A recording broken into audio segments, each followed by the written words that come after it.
Okay, this is poem number 52, of Crow Search. It's called Mother's Question. She went by Birdie, a name with no history, a tree with no nest, a derivative of fiction. Brother Jack coined it. His job works that way, fiction works that way. Made easy as the doer intimates the real, when in fact it's a lie. Originality made simple.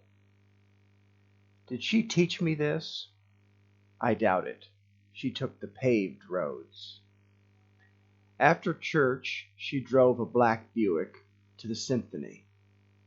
Even if that winter light of that windless Sunday was gray and Midwestern bleak, she went and she went alone. My father had no knowledge of Beethoven or Brahms, nor did he want it. As long as I can remember, she was distant, almost aloof.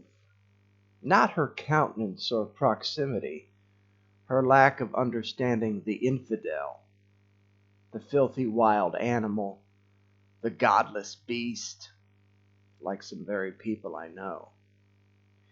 Instead, she was a true believer. The heavy incense, the redemption, the trinity of the Delta, the little box of confession, the little beads of contrition, yellow palms, a nice wine story, baskets of silver fish. Roll the rock away, move aside, stone. I'm alive again. 9 yards in full, she took it to the edge. We talk not of fiction here. This mother's to write real about, especially when you're considered a filthy one. In total, it provided division, something Mr. Polemic might thrive upon. How, my mother deliberated, did my own son turn out so filthy?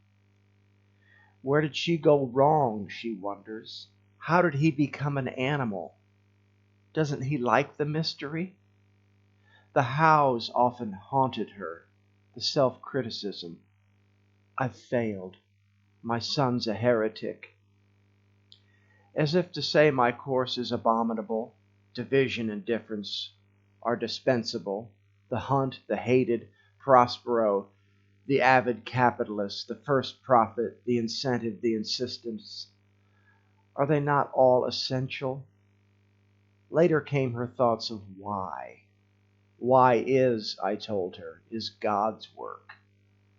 He made you make me this animal, filthy at that, suspended in utter disbelief. I'd like to think this divide could be comical. Where else can you find a day-drunk dead man? Karl Marx, a good mother, Stalin, Hitler, MLK, and Willie Mays, all in the same century. I've smelled the incense burn, prayed to a virgin, been vigilant on his rising day, and my confusion still equals her passion.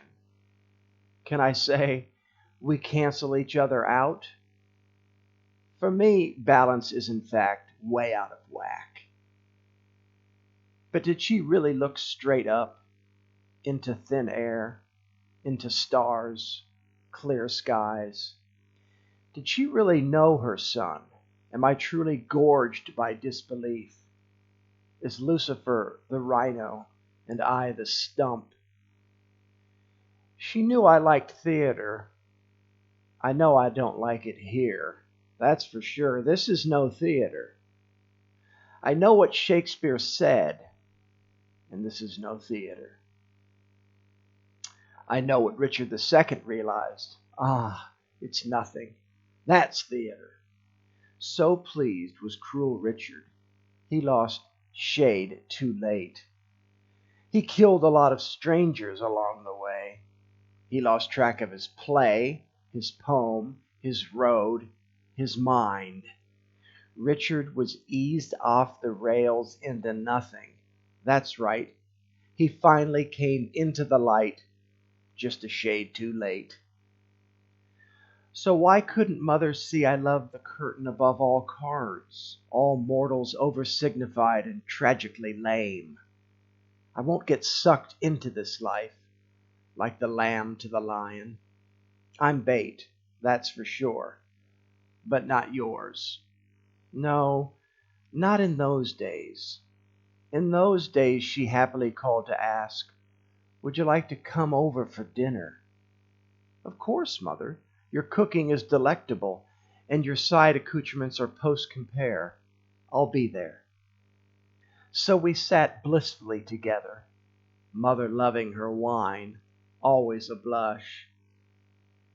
And as I commenced the dialogue, invariably she began to raise her eyes, to ask, "Who is this filthy animal of mine?"